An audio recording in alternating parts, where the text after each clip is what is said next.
Hi everyone, welcome back to today's class. आज की class में हम करने वाले हैं आपका MEG 5 का जून का पेपर सॉल्व। देखते हैं इसमें क्या क्या आया था, आप क्या क्या लिख सकते हो। इससे रिलेटेड जो भी चीज़ें रहेंगी इस पेपर से रिलेटेड आज हम उसमें देखने वाले हैं, क्लास में देखने वाले हैं। तो पहली चीज़ तो जो आपको पता होनी चाहिए वो सिलेबस आपका प्लस आपका पेपर का पैटर्न। तो फर्स्ट थिंग फर्स्ट कि आपको पेपर का पैटर्न पता हो कि जो भी आपका शॉर्ट नोट वाला क्वेश्चन है वो कंपलसरी है, बाकी आपको कोई 4 क्वेश्चन करने हैं। आपके पास अच्छी खासी चॉइस रहने वाली है। फर्स्ट क्वेश्चन देखते हैं, ये पेपर आपका जून का था। तो देखो देखो फर्स्ट क्वेश्चन में पूछ रखा है लिटरेचर एज हिस्ट्री। और हमने जो लास्ट पेपर डिस्कस किया था, अगर आपने उसे देखा होगा तो आपने उसमें देखा होगा कि आया हुआ था क्वेश्चन कि लिटरेचर एज अ मिरर, है ना, कि जो लिटरेचर है वो आपका मिरर का काम करता है। सोसाइटी को किस तरीके से मिरर कर रहा है, सोसाइटी को फिर किसी भी चीज़ को कैसे मिरर कर रहा है, तो वो वाला। तो आज की इसमें क्या देखा है कि लिटरेचर एज अ हिस्ट्री। अब लिटरेचर हिस्ट्री का काम कैसे करे। देखो कोई भी जो लिटरेचर है वो कहीं ना कहीं अपने टाइम पीरियड की जो सोशियो पॉलिटिकल कंडीशन होती है उसे रिफ्लेक्ट कर रहा होता है ना। आपका कोई भी लिटरेचर है, अगर आप इसमें ऐड करना चाहते हो तो आप इसको ऐड कर सकते हो मार्क्सिज्म से, है ना, क्योंकि मार्क्सिज्म सबसे बेहतर रहेगा, या फिर न्यू हिस्टोरिसिज्म सबसे बेहतर रहेगा। उससे कनेक्ट करो इसे कि किस तरीके से जो लिटरेचर है वो सोशियो पॉलिटिकल कंडीशन को रिफ्लेक्ट करता है। और न्यू हिस्टोरिसिज्म जो है वो क्या बात करता है, वो भी बात करते हैं कहीं ना कहीं कि कॉन्टेक्स्ट इंपॉर्टेंट है आपका। ठीक है, जिस पर्टिकुलर पीरियड में कोई चीज़ लिखी गई है तो उसकी जो हिस्ट्री है, उसका जो कॉन्टेक्स्ट है वो इंपॉर्टेंट है। तो इसमें बहुत बार आपने देखा होगा कि एग्जाम्पल आता है आपका जो आपके रेमंड विलियम है वो आ जाते हैं, या फिर आपके स्टीफन ग्रीनब्लैट आते हैं। तो स्टीफन ग्रीनब्लैट जो है वो मैक्सिमम बात करते हैं शेक्सपियर के ऊपर, रेनेसा के ऊपर। तो वो जो पर्टिकुलर टेक्स्ट देख रहे हैं प्लस उसको रेनेसा से कनेक्ट कर रहे हैं, तो वो वाला हिस्ट्री हो गया आपका। प्लस ये क्या बात करता है, जब आप न्यू हिस्टोरिसिज्म की बात करते हो कि लिटरेचर में जो हिस्ट्री हुआ करती थी अब वो बैकग्राउंड नहीं है। ठीक है, हिस्ट्री आपकी जो भी आपका बैकग्राउंड है वो और प्लस आपका जो प्लॉट है दोनों ही इक्वली इंपॉर्टेंट होते हैं। इसमें आप एग्जांपल ले सकते हो चार्ल्स डिकेंस के हार्ड टाइम्स का, क्योंकि चार्ल्स डिकेंस का वर्क आप मार्क्सिज्म में कनेक्ट कर सकते हो, उसमें भी कर सकते हो कि किस तरीके से जो हार्ड टाइम है वो इंडस्ट्रियल इंग्लैंड को शो कर रहा है। उसके बाद आपसे पूछा हुआ है आपका एरिस्टोटल के ऊपर, आपको कोई 2 लिखने हैं शॉर्ट नोट। तो एरिस्टोटल का इजी है आपके पास, है ना। आपके पास इसके ऊपर लिखने के लिए आपके पास हज़ारों चीज़ें हैं कि इन्होंने किस तरीके से पॉलिटिक्स की बात करी है, किस तरीके से ये प्लेटो के अगेंस्ट में गए थे, इन्होंने किस तरीके से डिफेंड किया है, जो थ्योरी ऑफ माइमेसिस है वो लेके आए हैं, कैसे इन्होंने पिटी एंड फियर की बात करी है कि कोई भी जो ट्रेजेडी है वो इमिटेशन होता है एक्शन का, पिटी एंड फियर इवोक करता है वो। एक इंपॉर्टेंट चीज़ लिख दो इसमें कि कैथारसिस क्या होता है, हमार्शिया क्या होता है, यूनिटी ऑफ एक्शन क्या होता है, क्योंकि ये सारी चीज़ें क्या है एरिस्टोटल ने दे रखी हैं। 6 एलिमेंट्स ऑफ ट्रेजेडी दे दो आप इसमें, तो एक अच्छा खासा आपका आंसर बन जाएगा। क्योंकि 10 नंबर का है तो आप 2-3 पेज लिख दो, बहुत है। फिर आते हैं मार्क्सिज्म। मार्क्सिज्म के ऊपर फिर से वही वाली बात है कि किस तरीके से जो लिटरेचर है वो शेप होता है by your economic basis and the class struggle. तो इसमें जैसे मार्क्सिज्म है तो कार्ल मार्क्स हो गए, आपके एंटोनियो ग्रामशी हो गए, हेजेमनी की बात इसमें करो, आप एल्थ्यूजर की बात करो कि किस तरीके की आइडियोलॉजी है वो शेप करी जा रही है। हर एक जो टेक्स्ट है वो किसी ना किसी आइडियोलॉजी को फॉलो करता है। ये बात हमने लास्ट क्लास में भी करी थी जिसमें मैंने मार्क्सिज्म के ऊपर एक क्वेश्चन किया था। तो ये वाला यहाँ पे हो जाएगा। और ये लेके चलो कि जो लिटरेचर है वो एक बैटल फील्ड होता है मार्क्सिज्म के लिए, जहाँ पे काफ़ी सारी आइडियोलॉजी है जो वर्क करती हैं, और ह्यूमन का जो परसेप्शन है, उसके आइडियाज़ हैं, वो जो कंज्यूम कर रहा है चीज़ों को चेंज कर देता है। और ये कोई ऐसे फोर्स बाय फोर्स नहीं होता है। आप इसमें हेजेमनी का कॉन्सेप्ट लो कि हेजेमनी के थ्रू ये सारी चीज़ें हो रही होती हैं। ठीक है, हेजेमनी का मतलब होता है बाय कंसेंट आप उन चीज़ों को मान रहे हो। ठीक है, कोई फोर्स नहीं डाल रहा है आपके ऊपर, आप उनकी आइडियोलॉजी को एज अपनी कंसेंट के थ्रू मान रहे हो, उन्हें तुमने परमिशन दी है। ठीक है, उस चीज़ की बात यहाँ पे होती है। 1 सेकेंड। ठीक है, आगे चलते हैं। अब आता है a room of one's own. A room of one's own आपको पता है वर्जीनिया वुल्फ का सबसे, अगर आप बात करते हो वर्जीनिया वुल्फ को एज अ क्रिटिक, तो आप अ रूम ऑफ वन सोन को लेके चलते हो। इसकी पब्लिकेशन याद रखा करो हमेशा, ये बहुत बार आ रखा, नेट में भी पूछा गया एक आधी बार। 1929 में आता है ये वर्क। तो इसकी पब्लिशिंग लिख दो। एक इंपॉर्टेंट चीज़, अगर आपने फैक्ट लिख दिया, डेट लिख दी किसी चीज़ की, वहाँ पे आपने एक प्लस पॉइंट ले लिया है। ठीक है, कि आपको चीज़ें एक्स्ट्रा डेप्थ में भी पता है। प्लस उसके बाद बात करो कि किस तरीके से अ रूम ऑफ वन सोन में मेन उनका एजेंडा क्या है, मेन उनका फेमस आइडिया क्या है कि एक फाइनेंशियल इंडिपेंडेंस होनी चाहिए, एक स्पेस होना चाहिए वुमेन के पास ताकि वो लिख सकें।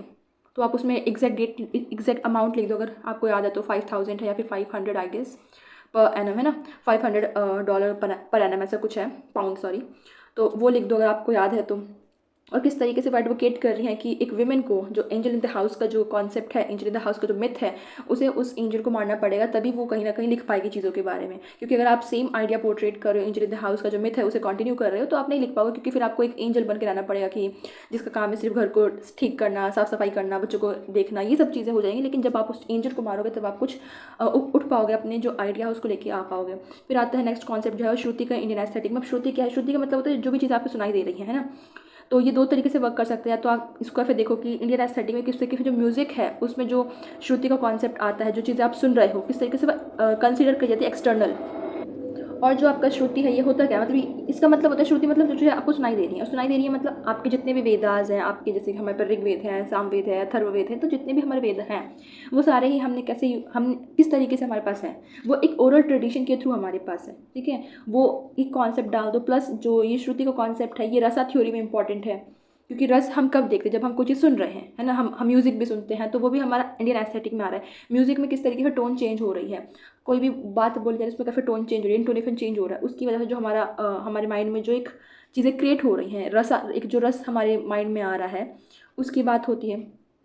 उसके बाद ये वाली चीज़ दिख रहा है कि हाँ इंडियन मतलब जितने भी क्लासिकल इंडियन वर्क्स हैं, क्लासिकल इंडियन पोइटिक्स हैं, जैसे कि भरतनाट्य सॉरी वो आपका है नाट्य शास्त्र है भरत मुनि का, तो उसमें भी ये इंपॉर्टेंट रोल प्ले करता है। तो जितने भी इंडियन एस्थेटिक की अगर आप बात करोगे, जितने भी हमारे कोई भी चीज़ है जो भी हमारा इंडियन जिसका ओरिजिन है, तो उसमें 2 ही 3 चीज़ें आपको देखने को मिली। तो एक तो रसा थ्योरी आती है, एक श्रुति आ जाता है, औचित्य आ जाता है जो कि ध्वनि का पार्ट होता है। तो वही 2-3 चीज़ें हैं। ये वाला नहीं भी लिखोगे तो ठीक रहेगा, क्योंकि जितना हमारा इंडियन एस्थेटिक हार्ड है उतना आपका वेस्टर्न एस्थेटिक या फिर वेस्टर्न लिटरेचर हार्ड नहीं है। ये आप मान के चलो कि इंडियन एस्थेटिक काफ़ी ज़्यादा टफ पड़ता है। आगे चलते हैं, क्वेश्चन नंबर 2 में पूछा गया है टू बी, तो जैसे बोला गया है कि drama can not be spectacular, कि सिर्फ देखने के लिए चीज़ें नहीं बनी हैं, ड्रामा जो है वो इंस्ट्रक्टिव होता है। आपको बताना है प्लेटो एंड एरिस्टोटल के रेफरेंस में। तो देखो प्लेटो ने क्रिटिसाइज़ किया था ड्रामा को इसी वजह से कि जो ड्रामा है वो इल्यूजन है, वो झूठी चीज़ें दिखाता है, करप्ट कर रहा है मोरल को, वो कहीं ना कहीं जो आपकी फीलिंग्स होती हैं उसको ओवरपावर करने देता है, आपके रीज़न को। और इन्होंने वैल्यू किया था डायरेक्टिक को, कि चीज़ें सिखानी चाहिए। प्लेटो का क्या मानना था कि कोई ना कोई एक मोरल निकल कर आना चाहिए, और ये चीज़ें ड्रामा में नहीं होती है, पोइट्री में नहीं होती, इसी वजह से उन्होंने उनको अपने आइडियल स्टेट में जगह नहीं दी थी। लेकिन वहीं पे एरिस्टोटल क्या बोलते हैं, एरिस्टोटल इस चीज़ को डिफेंड करते हैं by the use of the catharsis. उन्होंने क्या बोला कि कथारसिस के थ्रू क्या होता है, हमारे इमोशंस जो है वो पर्ज हो जाते हैं, पर्जुगेशन होता है, हमारे जो इमोशंस हैं वो प्योरीफाई हो जाते हैं, और इसका जो स्ट्रक्चर है वो रीज़न होता है उसमें। ठीक है, जैसे कोई भी एक ट्रेजेडी है, ट्रेजेडी के थ्रू आप समझते हो कि एक पर्टिकुलर पर्सन अगर वो इस तरीके से बिहेव नहीं करेगा तो उसका जो डाउनफॉल है वो फॉर श्योर होने वाला है। तो ऐसा नहीं है कि सिर्फ आपने दिखा दिया कोई चीज़, वहाँ पे एक इंस्ट्रक्शन भी दी गई। डॉक्टर फॉस्टर जब आप पढ़ते हो, आप इसमें एग्जाम्पल लिख भी सकते हो कि जैसे डॉक्टर फॉस्टस है, अगर हम उसको ऐसा नहीं देख सकते कि हमने सिर्फ चीज़ें देख ली है ना, उसमें क्या है, एक इंस्ट्रक्शन है कि अगर आप बियॉन्ड द लिमिट अगर जाना चाहते हो तो आपका डूम जो है वो फाइनल है। इसी तरीके से डॉक्टर फॉस्टिस का होता है, फिर कितने भी आप ट्रेजेडिक एग्जाम्पल ले सकते हो, इडिपस का भी ले सकते हो। और इसी तरीके से आप ये एक्सप्लेन करो कि कैसे एरिस्टोटल ने एक मॉडल दिया है कि जो ड्रामा है वो इंस्ट्रक्टिव होता है ना, कि उसमें कोई ना कोई एक मोरल निकल के आना चाहिए। क्वेश्चन नंबर 3 है, वो क्या बात करता है कि कोलरिज ने क्रिटिक किया है वर्ड्सवर्थ की पोइटिक थ्योरी को, जो उनकी डिक्शन की थ्योरी थी, और किस एक्सटेंट तक आपको लगता है कि does the poet becomes different from the common man, कि जो कॉमन पर्सन है उससे पोइट किस हद तक डिफरेंट अलग होता है, एक्सेंट होता है। देखो वर्ड्सवर्थ, इसका आंसर करने के लिए आपको पहले ये बताना पड़ेगा कि वर्ड्सवर्थ की थ्योरी ऑफ पोएटिक डिक्शन ठीक है। उन्होंने क्या बोला कि जो कॉमन मैन की लैंग्वेज होती है वही पोइट्री की लैंग्वेज होनी चाहिए, there should be no distinction between the language of the poetry and the language of the common man, है ना, वो वाली बात उन्होंने करी थी। लेकिन कोलरिज यहाँ पे बोलते हैं कि ऐसा नहीं हो सकता है, क्योंकि सेम लैंग्वेज को आप यूज़ नहीं कर सकते हो, आप वर्ड यूज़ कर सकते हो लेकिन उनका अरेंजमेंट जो होगा वो डिफरेंट होना चाहिए, होगा भी वो, है ना। जैसे हम अभी बात कर रहे हैं, मैं आपको कुछ बता रही हूँ, आप किसी और को बताओगे, वो लैंग्वेज आप पोइट्री में नहीं यूज़ कर सकते हो, क्योंकि वो लैंग्वेज काफ़ी डिफरेंट है। यहाँ पे हम कैसी लैंग्वेज बात करें, बिल्कुल सिंपल, हम नहीं देख रहे कि राइम क्या है, हम नहीं देख रहे कि हमारा ग्रामर क्या है, लेकिन जब आप लिखोगे तो आपको हर एक चीज़ सिस्टम में लेके चलनी पड़ेगी। तो वहाँ पे जो हमारे कोलरिज है वो क्रिटिक करते हैं, और कहाँ पे करते हैं, बायोग्राफी लिटरेरिया में इस बारे में बात कर रखी है उन्होंने।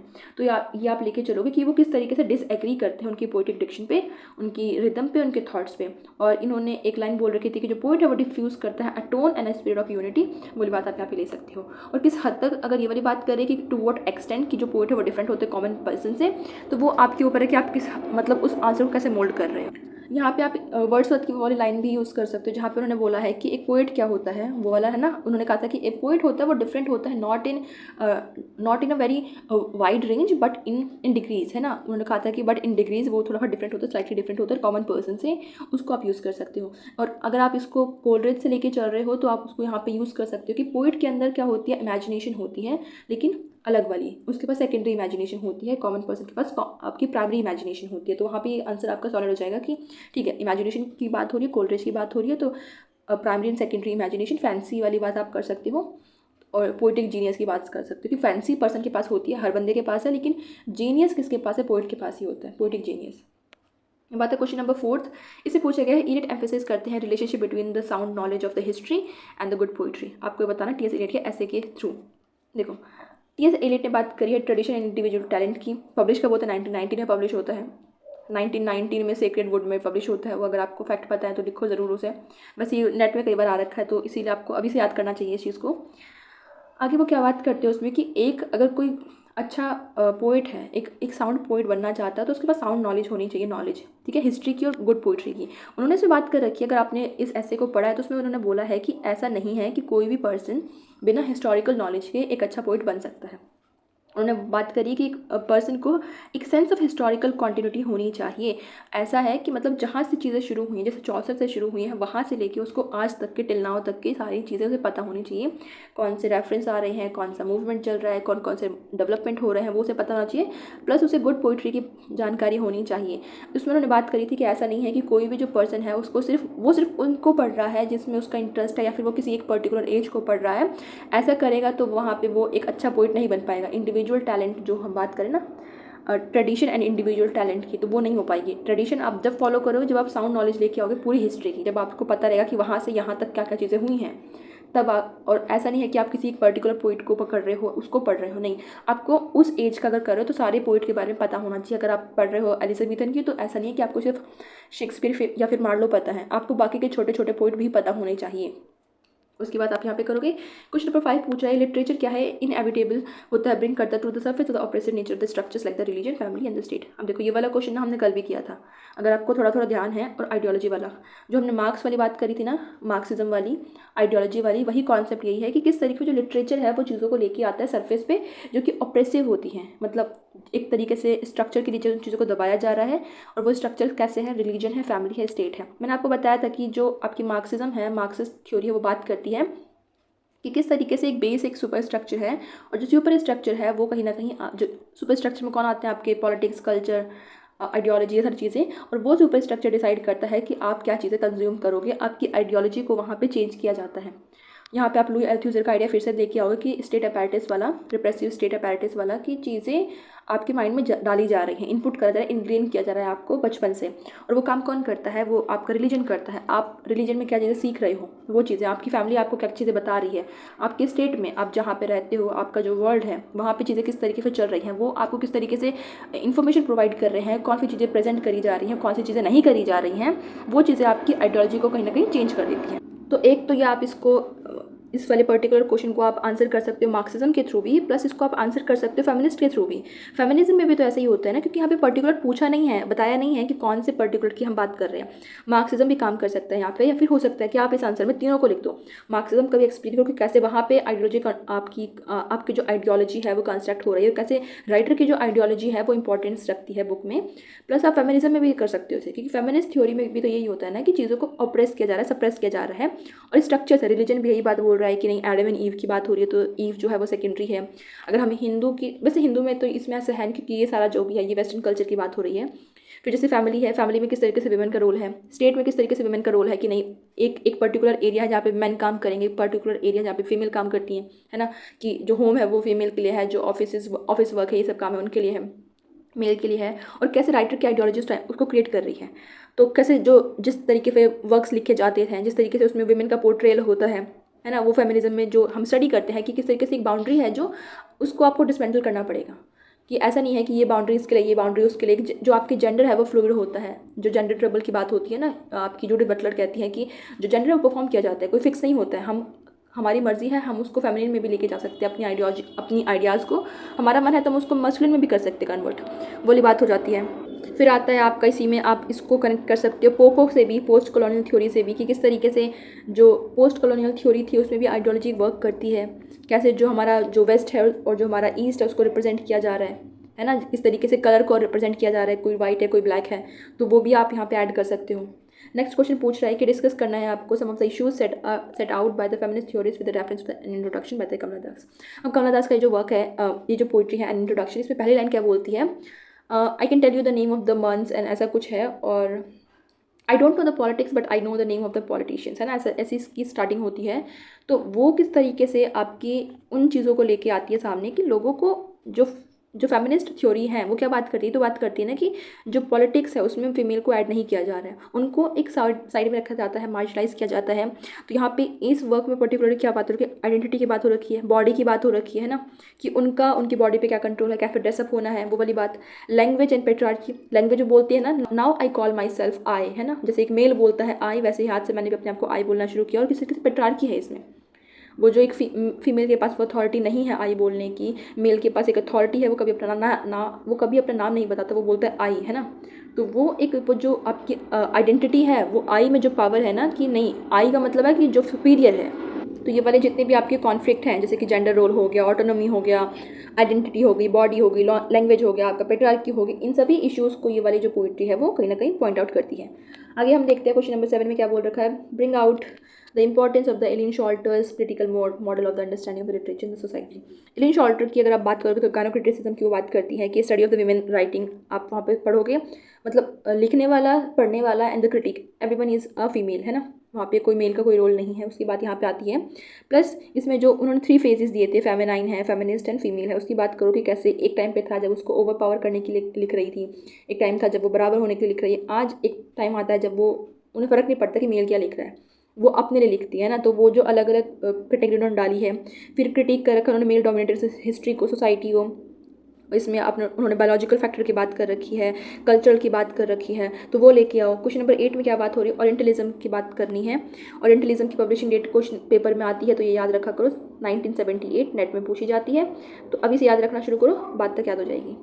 तो ओरिएंटलिज्म आपको पता होना चाहिए कि एडवर्ड सईद का वर्क है, उसमें उन्होंने क्या बात कर रखी है कि किस तरीके से जो आपके वेस्ट का जो रिप्रेजेंटेशन है ईस्ट का, वो बहुत ज़्यादा स्टीरियोटिपिकल है, वो कुछ लोगों का जो आइडिया है उसको जनरलाइज कर दिया गया है ना, कि किस तरीके से एक पर्सन है वो उसे लगता है कि जो ब्लैक है वो सैवेज है, वो रूल नहीं कर सकते, ये है वो है, तो उस चीज़ को उन्होंने जनरलाइज कर दिया और उसी तरीके से वो उन्हें रिप्रेजेंट करते। तो वो जो स्टीरियोटाइप बना रखा उन्होंने, उसकी वजह से एक इमेज क्रिएट कर दी जाती है, और इस इमेज को क्रिएट करने के बाद जो कॉलोनाइजेशन है वो ईजी पड़ जाता है, ठीक है, कि नहीं ये सैवेज है तो हमें रूल करने का इनके पास, हमारे पास एक हक है कि हम इनको रूल कर सकते हैं। जितने भी आपके पोस्ट कॉलोनियल क्रिटिसिज्म है वो क्या करते हैं, इसी हायरार्की को डिसमेंटल करने की बात करते हैं। वो जो यूरोसेंट्रिक आपका लेंस होता है जिसमें वेस्टर्न है वो बहुत ज़्यादा सुपीरियर है, उसी चीज़ को डिसमेंटल करने की बात होती है।